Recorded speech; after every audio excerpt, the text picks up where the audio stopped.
Okay, so now you've got a good grip, we've got to deal with the setup. The setup or address position is basically putting our body in balance so we can swing around this arc on an inclined plane. If we're out of balance, the angle of the plane is going to change. So we need to be in balance. The more in balance we are at the start, the easier it is to stay in balance, which at the end of the day, these flash words like swing plane, that's all that is keeping the club in balance. So the best way of doing that, if you imagine a line going vertically up, I'll try and use this. You take a line from the knee, sorry, the middle of the shoelace. What will happen is that line will go up, it will touch the knee and go roughly through the armpit. What most people do is overbend the knees, so the knees are forward and the shoulders are back, or they lock the knees and bend forward, so the knees are behind and that's shoulders are over. As soon as you do that, you're bending the arc. If you're bending the arc, it's very hard to hit the club effectively or efficiently. It's a simple line. Checkpoint is line from the middle of the laces. The line touches the knee and goes through the armpit. Now, what I'm going to do here is give you a couple of exercises to get the feel of that. Now, it's important when you do this because you might have the image in your mind, but what you'll tend to do is recruit the muscles you normally use, which might not be the muscles you need to get the position right. So if you can watch yourself in a mirror as you do this and learn to get the position. A couple of drills to do it. First drill is this. You take the club and hold it across your hip joints. Now the hip joints, so if I went to put my leg on a chair, that's my hip joint. So we're putting the club here across the hip joint. We're going to pull it up into our stomach at an angle of roughly about 45 degrees. So as I do that, you'll see I tilt, my tailbone goes up, and I just counterbalance forward. My belt buckle will be at a slight angle. Then all I'm simply doing is just flexing my knees slightly. So it's just bend from here, and then flex the knees slightly. Now be careful, when you flex the knees, keep the angle in the belt line. A lot of people then just bend the knees big time and lose the shape. The whole thing is we're counterbalanced here. Some people call it like a goalkeeper, wicket keeper, but we're just getting in that position there. Another way of feeling it would be to do this. Take the club, just hold the club with your arms underneath your shoulder joints, stand up straight as you normally would, and then just lower your knuckles to about 3 inches short of your knee. Now notice you're bending from here, from the stomach, from your middle as you do that. You're not doing a monkey from up here. So it's not the joint between your shoulder blades, it's from your tailbone. It's important not to overdo that. It's just a nice, comfortable, relaxed position. Don't lock your tailbone, that's as bad as going the other way. So it's just, again, underneath the shoulder sockets, you just lower yourself down, almost squat in there, but it's comfortable here, there's no tension in the body. The way to do that is look in the mirror, watch yourself do it, and check yourself. You might find it, do it for 5 goes at a time. It might take you 3 or 4 times to get that right off with 5 goes, with 5 repetitions, but don't stand there for 20 minutes. You're just going to get tight and you're not going to find the position. So having got that, we then want to talk about the face-on angles. Now, as I grip the club, a couple of things happen in my body. If we played golf and grips it right in the middle, everything will be level with the ground and I'll be in balance. What happens is this hand goes lower down. As this hand goes lower down, it turns me slightly and it moves the club opposite my left shoulder or emblem of my shirt. But I'm twisted slightly. So now what we do, if I line up there and grip the club, having gripped the club and bend forward, as we've just done from the hip sockets, I lower myself from my hip sockets, my elbows are opposite my hips, the ball's off the collar of my shirt, but my balance is up around my chest at the moment. What we're now going to do is widen our feet to get the balance down to the navel. The best way of doing this is to move the left knee and foot forward and the right foot only back. What you'll notice, that will give me an angle, so my left knee's higher than my right and my left hip's higher than my right. Not as much as my shoulders, but it's slightly higher. If you like acronyms for that, we can think of the word YAC, or the letters YAC. Y is here. As I bend, as I grip the club, I've got my Y. I'm bending forward from the hips. My elbows are opposite my hips. The ball's off the collar of my shirt, or the club's on the collar of my shirt. That's a Y. As I widen my feet, left foot and knee forward, right foot back. If you took a line from my shoelace, each shoelace to the label in my shirt, that would be a balanced outline of the letter A. If you then took a line across my knee and across my hip, that would be the fill-in, the crossbar of the A. What you'll also notice, if I take that away, we've got like a K position, a reverse K italicized. If you took a line from my ankle, through my hip and into my shoulder, you've got a slight angle. It's not a vertical line, it's a slight angled line going this way.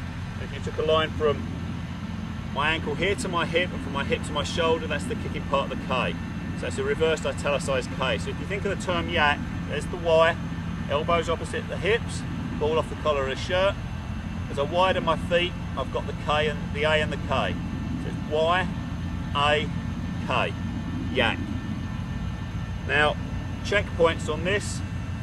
If you do that properly, what you'll find is, if you drew a line down from your knee or put a shaft there, there's not much gap here between my foot and the end of that grip. But this side, it's almost twice, 3 times as much.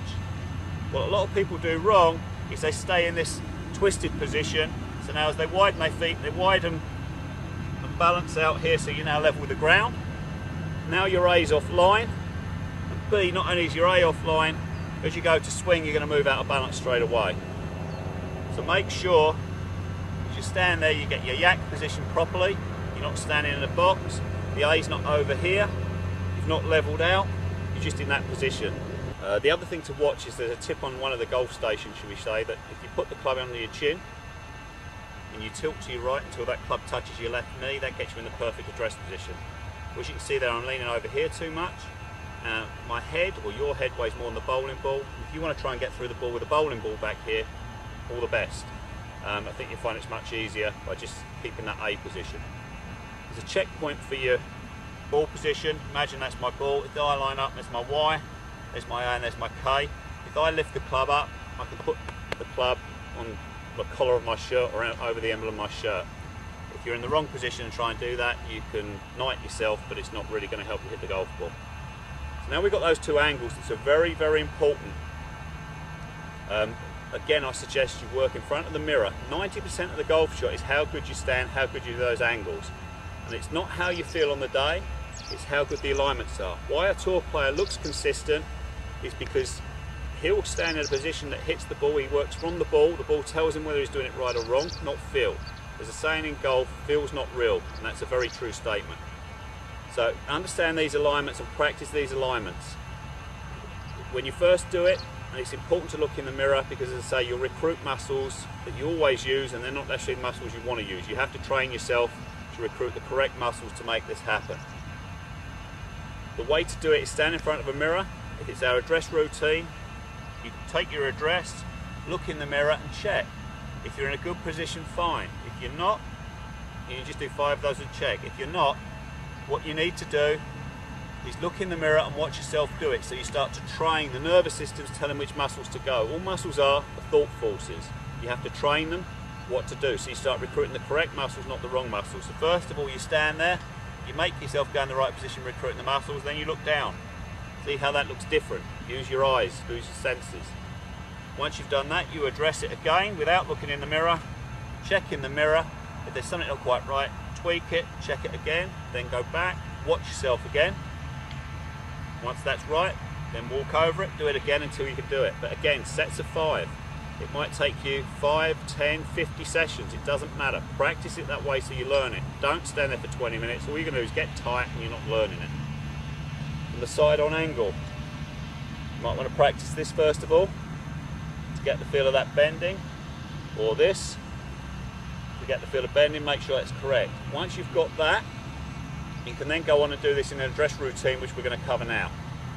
So the address routine is quite simple. If you watch golf on TV, most tour players will line up with the Y or the top half first. It might be right foot forward, it might be feet touching, it might be standing up at the bar. But it's always the top half first, and then they widen their feet. Why do they do that? The top half gives you alignment and distance from the ball. If I was going that way, it gives my alignment, my distance from the ball. My bottom half gives me my balance. Alignment and distance, balance. Most amateurs line up something like this. They've read the book, everything's got to be level with the old railway track, and then they put the club down where the ball is. Wrong distance, bad alignment. Over this way, they get it all lined up to where they want to go. Put the club down, wrong distance, bad alignment. So what we're going to do here is just go through the routine, get ourselves lined up properly. So we have the ball,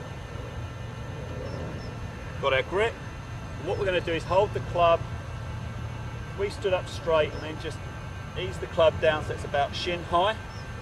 There's almost like a triangle from my bottom of my spine to my shoulder down to the butt of the grip, and the invisible line here, that gives me my triangle. Everyone's different, don't worry about one fist or anything like that. Just find out where you are, because if you've got long legs and short arms, you're going to be different from someone who's got long arms, short legs. So we just set ourselves up here, and all we do is do that bend forward from the hips. Literally this drill.